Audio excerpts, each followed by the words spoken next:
নমস্কার বন্ধুরা, তোমাদের সবাইকে স্বাগত জানাই জিকে পয়েন্ট 365 ইউটিউব চ্যানেলের আরও একটি নতুন ভিডিওতে। আজকে আমরা আলোচনা করব WBP KP constable 2024 mock test part 6 নিয়ে। এর আগেও যে মক টেস্টগুলো হয়েছে সেগুলো তোমরা আমাদের চ্যানেলে গিয়ে দেখতে পারো। প্রত্যেকটি মক টেস্টই কিন্তু তোমাদের জন্য ভীষণ ইম্পর্টেন্ট। তোমরা প্রত্যেকটি মক টেস্ট দেখো, তোমরা সাথে সাথে উত্তর দেওয়ার চেষ্টা করো, কার কত স্কোর হলো এটাও আমাদের জানাও। প্রত্যেকটি মক টেস্টই কিন্তু তোমাদের এক্সামের জন্য গুরুত্বপূর্ণ। এর মধ্যে থাকা প্রশ্ন কিন্তু তোমরা হুবহু কমন পাবে তোমাদের কেপি কনস্টেবল 2024 ডাব্লিউবিপি 2024 এক্সামের জন্য। আশা করছি তোমাদের প্রত্যেকের ভিডিও কিন্তু খুব ভালো লাগছে। ভিডিও ভালো লাগলে অবশ্যই একটি লাইক করো, তোমার বন্ধুদের সাথে শেয়ার করো, আমাদের কমেন্টে জানাও ভিডিও তোমাদের কেমন লাগছে আর তোমরা নতুন কোন টপিকের ওপর ভিডিও দেখতে চাইছো। আর তোমরা যদি আমাদের চ্যানেলে নতুন হয়ে থাকো তাহলে অবশ্যই কিন্তু চ্যানেলটা সাবস্ক্রাইব করে রাখো এরকম মক টেস্টের জন্য। চ্যানেলটা সাবস্ক্রাইব করে পাশে থাকা বেল বাটনটা ক্লিক করে অল করো ফর অল নোটিফিকেশন। তাহলে চলো আজকের ভিডিও শুরু করা যাক। প্রথম প্রশ্ন, বর্তমান রিজার্ভ ব্যাংকের গভর্নর কে? বর্তমান রিজার্ভ ব্যাংকের গভর্নর হলেন শক্তিকান্ত দাস। রিজার্ভ ব্যাংক কত সালে প্রতিষ্ঠিত হয়েছিল? রিজার্ভ ব্যাংক প্রতিষ্ঠিত হয়েছিল 1935 সালের 1 এপ্রিল। পরের প্রশ্ন, মিডনাইট চিলড্রেন্স বইটির রচয়িতা কে? মিডনাইট চিলড্রেন বইটি কে লিখেছেন? সঠিক উত্তর হয়ে যাবে অপশন বি, সালমান রুশদি। এবার দেখে নিই কয়েকটি গুরুত্বপূর্ণ বই ও তাদের রচয়িতার নাম। দ্য লাইফ ডিভাইন কে লিখেছেন? শ্রী অরবিন্দ। ইন্ডিয়ান ফিসলফি লিখেছেন Sarvepalli Radhakrishnan. Wings of fire লিখেছেন APJ Abdul Kalam. The Canterbury tales লিখেছেন জিওফে চসার। দাস ক্যাপিটাল লিখেছেন কার্ল মার্কস। গালিভার ট্রাভেলস লিখেছেন Jonathan Swift's. Long walks to freedom লিখেছেন নেলসন ম্যান্ডেলা। পরের প্রশ্ন দেখি, মটর গাছের বিজ্ঞানসম্মত নাম কি? মটর গাছের বিজ্ঞানসম্মত নাম হলো পিজম স্যাটিভাম। মটর গাছের বিজ্ঞানসম্মত নাম হলো পিজম স্যাটিভাম।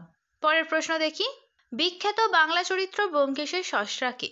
বিখ্যাত বাংলা চরিত্র ব্যোমকেশ কে সৃষ্টি করেছেন? স্রষ্টা হলেন শরদিন্দু বন্দ্যোপাধ্যায়। আচ্ছা, কিছু বাংলার গুরুত্বপূর্ণ, বাংলা সাহিত্যের গুরুত্বপূর্ণ কিছু চরিত্র এবং তাদের স্রষ্টার নাম আমরা দেখে নিই। ফেলুদা সত্যজিৎ রায়। ঘনাদা প্রেমেন্দ্র মিত্র। টেনিদা নারায়ণ গঙ্গোপাধ্যায়। কাকাবাবু সুনীল গঙ্গোপাধ্যায়। আর পাণ্ডব গোয়েন্দা ষষ্ঠীপদ চট্টোপাধ্যায়। সাতবাহন বংশের শ্রেষ্ঠ রাজা কে ছিলেন? পরের প্রশ্ন, সাতবাহন বংশের শ্রেষ্ঠ রাজা কে ছিলেন? সাতবাহন বংশের শ্রেষ্ঠ রাজা ছিলেন গৌতমীপুত্র সাতকর্ণী। সাতবাহন বংশের আনুমানিক সময়কাল হচ্ছে 230 খ্রিস্টপূর্বাব্দ। সাতবাহন বংশের প্রতিষ্ঠাতা হলেন শিমুখ। আর সাতবাহন বংশের শেষ রাজা হলেন যোগশ্রী সাতকর্ণী।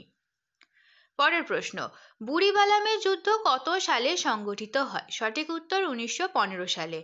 বালেশ্বরের বুড়িবালাম নদীর তীরে 4 জন সঙ্গীসহ বিপ্লবী বাঘাযতীন ও ব্রিটিশদের মধ্যে এই যুদ্ধ হয়েছিল। শেষ পর্যন্ত এই যুদ্ধে বাঘাযতীন কিন্তু পরাজিত হয়েছিলেন।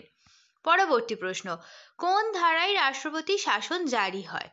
রাষ্ট্রপতি শাসন জারি হয় 356 নম্বর ধারায়। আর্থিক জরুরি অবস্থা রয়েছে 360 নম্বর ধারায় এবং জাতীয় জরুরি অবস্থা রয়েছে 352 নম্বর ধারায়। এখনো পর্যন্ত ভারতে 3 বার জাতীয় জরুরি অবস্থা ঘোষণা করা হয়েছে। পরের প্রশ্ন, মাদার টেরিজা কবে ভারতরত্ন পান?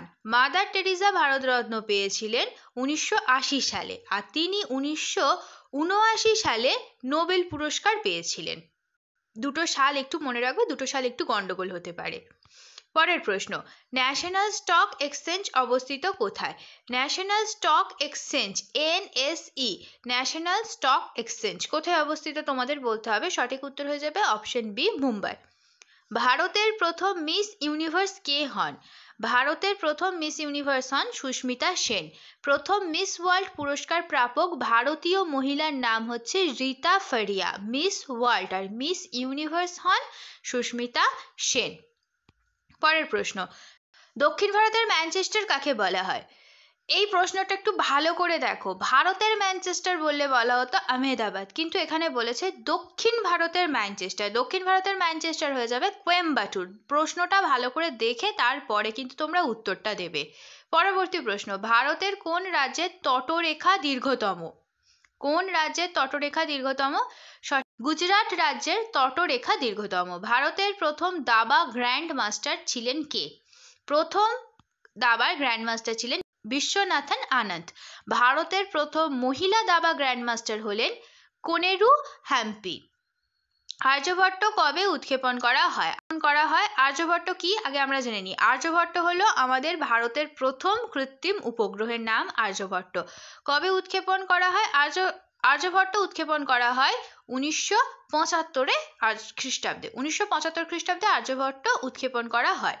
ইউরোপ ও আফ্রিকাকে পৃথক করেছে কোন প্রণালী বা কোনটা তোমাদের বলতে হবে। ইউরোপ আর আফ্রিকাকে আলাদা করেছে জিব্রাল্টার প্রণালী। সঠিক উত্তর হয়ে যাবে অপশন ডি, জিব্রাল্টার প্রণালী।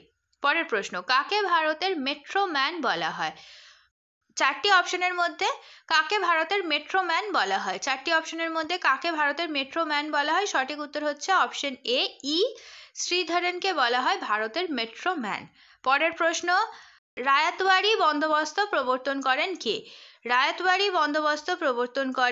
সঠিক উত্তর হয়ে যাবে অপশন ডি, টমাস মুনরো। পরের প্রশ্ন, ইউরোপের দীর্ঘতম নদীর নাম কি? খুব সোজা উত্তর, ইউরোপের দীর্ঘতম নদীর নাম হচ্ছে অপশন বি, ভলগা। পরের প্রশ্ন, বিশ্ব বন্যপ্রাণী দিবস কবে পালিত হয়? বিশ্ব বন্যপ্রাণী দিবস হচ্ছে 3রা মার্চ। পরের প্রশ্ন, ভারতবর্ষের কোন রাজ্যে সর্বপ্রথম কফি চাষের প্রচলন হয়? সঠিক উত্তর হয়ে যাবে অপশন বি হচ্ছে সঠিক উত্তর, কর্ণাটক। শেষ হলো আজকের ভিডিও। আজকের পর্বে আমরা আলোচনা করলাম ডাব্লিউবিপি কেপি কনস্টেবল 2024-এর জন্য একটি মক টেস্ট সিরিজ।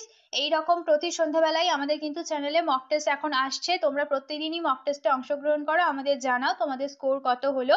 ভিডিও যদি ভালো লেগে থাকে তাহলে অবশ্যই একটি লাইক করো ভিডিওতে, তোমাদের বন্ধুদের সাথে শেয়ার করো, আমাদের চ্যানেলটিকে সাবস্ক্রাইব করে পাশে থাকা বেল বাটনটা ক্লিক করো, আর আমাদের কমেন্টে জানাও তোমাদের স্কোর কত হলো, তোমরা নতুন আর কোন টপিকের উপর ভিডিও দেখতে চাইছো বা তোমাদের আর কি কি কোয়ারিজ রয়েছে।